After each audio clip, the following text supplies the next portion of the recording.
Mr. H, Mr. Hendrick, Rick is here to celebrate his 15th Cup Championship as an owner. It's the final laps at Phoenix Raceway. Denny Hamlin's got the title locked in until one caution changes everything. In that moment, NASCAR history takes a wild turn, and Jeff Gordon doesn't hold back. If you're a NASCAR fan, make sure to hit that like button, drop a comment with your thoughts, share this with your racing buddies, and subscribe so you never miss the drama.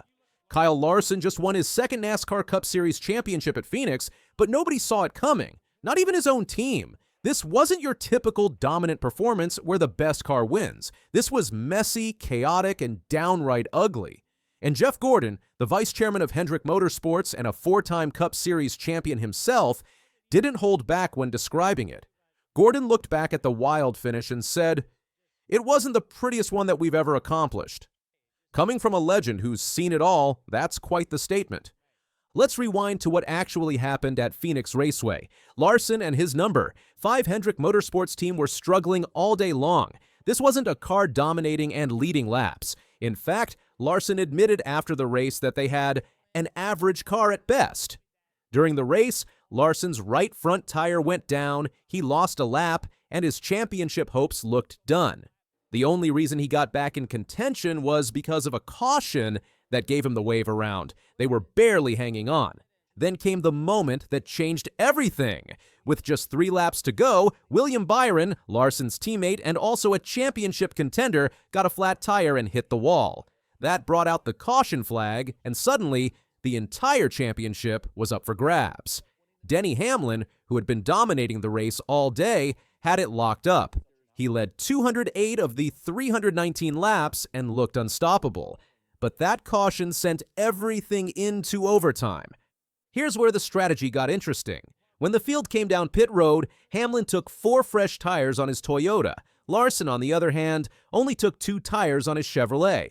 That decision meant Larson would restart 5th, while Hamlin, despite having fresher tires, would restart way back in 10th. They had just 2 laps to settle the championship, and somehow Larson made it work. He crossed the finish line in 3rd place, while Hamlin could only manage 6th. Ryan Blaney actually won the race, but he'd been eliminated from championship contention the week before.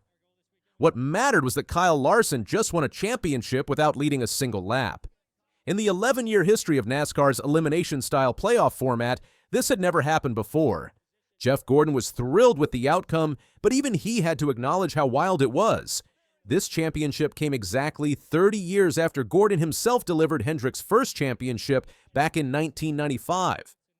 This was the organization's 15th Cup Series title, and Gordon was emotional about it.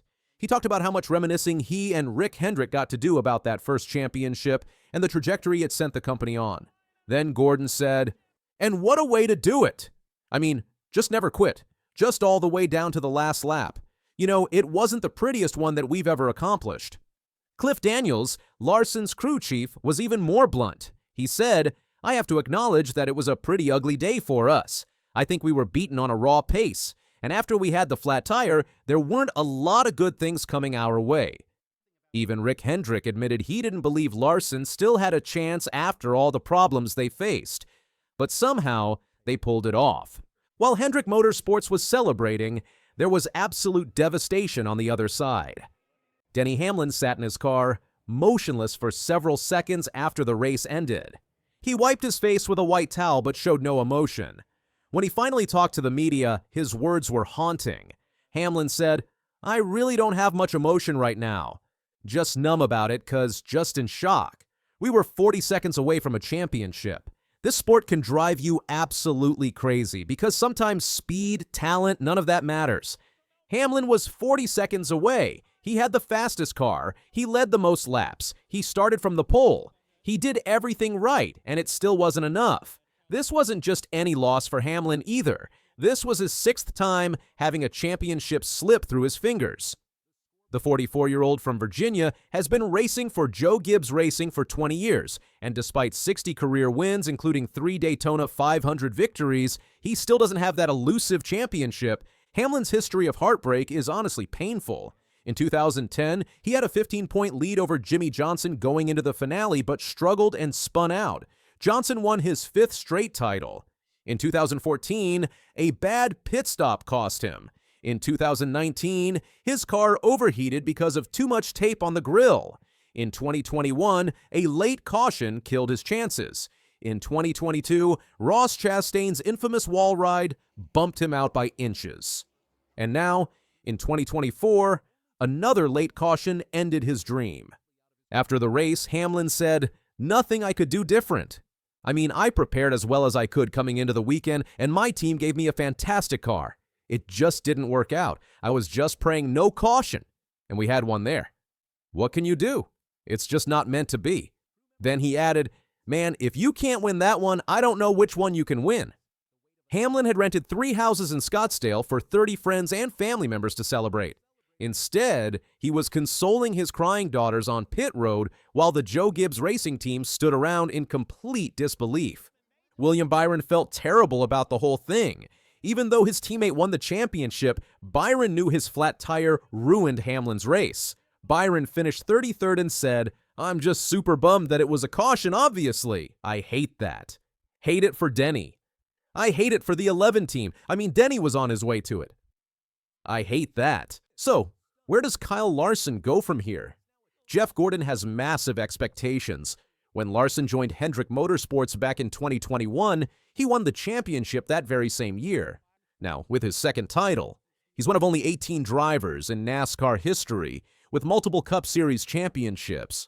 Gordon said, "I've known Kyle for many, many years, watching him race sprint cars, and I always knew that if you can put him behind the wheel of a Hendrick Motorsports car, he'd do special things. I also believe that records and championships, they're made to be broken. As long as he's on our team, I want him to win 10 inches. 10 championships. That's the bar Gordon is setting. For context, Jimmy Johnson won 7 championships with Hendrick Motorsports and remains the most decorated champion in the team's history. Larson's 2nd championship puts him on that same path. But here's the reality. Larson was in a serious slump leading up to this championship. He hasn't won a race since early May, ending his championship season with a 24-race winless streak. After the win, Larson seemed shocked, saying, "Just unbelievable. I cannot believe it. We didn't lead a lap and won the championship." This championship is historic, coming on the 30th anniversary of Jeff Gordon giving Hendrick its first title. But it's also controversial. Was Larson the best driver that day? Absolutely not. Did he deserve to win? He was in the right place at the right time, made the right strategy call, and capitalized when it mattered. But Denny Hamlin had the fastest car, dominated the race, and lost because of circumstances completely outside his control. That's what makes this championship so nasty. It wasn't clean, it wasn't dominant, it was survival. Luck and strategy all rolled into one chaotic finish. Jeff Gordon summed it up perfectly when he said they just never quit. All the way down to the last lap, but acknowledged it wasn't pretty. For Larson and Hendrick Motorsports, they'll take it however it comes. For Denny Hamlin, it's just another chapter in what's becoming one of the most heartbreaking careers in NASCAR history. And for the sport itself, it's a reminder that sometimes in racing, it really doesn't matter how fast you are. Sometimes it all comes down to one caution flag at the worst possible moment.